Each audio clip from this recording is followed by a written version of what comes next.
What's up, guys? This is the Pro Paintball review of the new Cyborg RX made by MacDev Developments down there in Australia. Send us this gun for review. It's pretty cool. We're just going to show you just how you get it out of the box. You get a pretty cool compression form case in here. Zip it open and show you what you get. Here you've got the Cyborg RX, manual, 2-piece barrel, some militia lubricant, one of the Allen wrench sets that's actually made by MacDev. It has all the Allen wrenches you need for the gun that are ball end, which is actually really nice. Nice carrying case for that. Barrel plug or barrel cover, and MacDev's manual.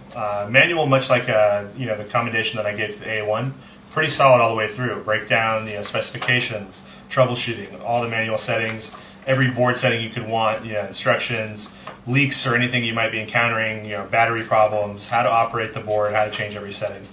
Very solid, very intuitive. It's pretty easy to go through, but just in case you can't remember, they've got everything for you right here. Awesome breakdown right there, which gives you a 3D rendering of all the parts inside the gun. It breaks down the rammer assembly, the LPR. There's the high pressure regulator and everything else you need. Here in the back, you've got some MacDev stickers with you as well, which is a nice touch. And then some basic specifications and also all the O-rings and etc. that are inside the marker. Pretty much everything you need right there in a manual, so can't complain there. It's fantastic. Goes through everything that you need. So moving on from there, move on to the good stuff. You got the gun. This gun here is a Cyborg RX. It's a pretty standard design of the stack tube pop-it marker with some really cool twists they put on here. Very much like the Angel 1 or a lot of guns out there, it's coming with an on-off valve here. I really like what MacDev's done here with this design. It's very simple, flows very freely, and it uses a standard attachment and has an integrated rail on the bottom of the gun. So that was one of my complaints about the Angel, was just that it used a very odd attachment system with 2 screws. This is pretty straightforward, very smooth, takes any standard tank. Can't complain there, it's fantastic. Feeds into a macro line, into the 1/8 fitting right here, which goes into your vertical regulator. The MacDev actually became famous for their regulators way back when. If any of you guys remember back in '98 through probably about 2002, they started with a MacDev system called the Conquest. They also made several other vertical regulators that were very popular back in the days of the autococker and also with bottle regs. MacDev started with regulators and other gun accessories and finally moved into guns. It's a fantastic regulator. Swivel design right there, so no matter where you put it, it'd be where you want it to. Standard threads up front, so if you want to change it out for like a CP or bob long regulator or whatever else you want to do, works well. The adjustment's right through the bottom there. That looks like about a 1/8 Allen wrench, if I remember correctly, going in the bottom there. Adjust it. It's all in the manual on how to do that. Out of the box, this gun shot great. Shot 300 feet per second. Consistent, no complaints whatsoever. And shoots real fast, real consistent. Fantastic gun all the way around. Moving on from there, a lot of people ask what this is. This is actually how they mill one of the passages in the gun. So that's just like a fancy looking plug that they put on there. With this is the LPR. They've designed it so that basically, as you can see it there, if the screw is sitting flush with the end of the LPR, then your LPR is where it needs to be. Frankly, I think in these days and age, if you need to adjust your LPR at the field, then you're just not with it anymore. And so that's my feeling. MacDev has done a great job with saying if you're flush, you're good to go. I know Eclipse does something similar. MacDev did it in this case. I'm a big fan of it. I never had to worry about it, set it, and forget it. Moving on from there, some other cool things that they've done. You got your 2-tube design here. One of my biggest complaints about pop-it valve guns, and one thing a lot of people liked about the spools, is that everything is enclosed, so that there's no dirt or debris or paint getting into your gun that you have to worry about. MacDev has taken that same enclosed theory and applied that to the pop-it gun. So in this case, you still have the reliability, efficiency, and ruggedized nature of the pop-it valve gun while enclosing it and sealing it off from dirt. Here you see a cover that snaps on via ball bearing. You can actually remove that bolt just like that. And that'll come out, that'll cover the really nice cover and encloses the hammer area so there's nothing in there. Basically, the only thing that should be in there now is grease because this full cover they put on. No dust, no dirt, no grime. Extremely nice, extremely cool system. Put it back in, it's held in there by a spring-loaded ball bearing. Snap it back in, boom, done. On the field, ready to go. From there, you got your eyes right here. The gun is actually set up for 4 eyes if you want to do it, or as it comes standard configuration would be 2 eyes, which works well. Moving on from there, one of the coolest features about this gun is how you service the rammer. If anyone's ever owned an Alias or 2002 Intimidator, one of the biggest problems was the ram sleeve. The ram sleeve was always the most dreaded repair among any Intimidator owner or anything like that. MacDev has taken those problems and addressed it by making a system like so. Remove the bolt, remove the rear ram cap. You can actually remove the entire sleeve and entire pop-it valve, unscrewing this and pulling this way. That is your entire system. So cup seal leaks, Bam, done, replace.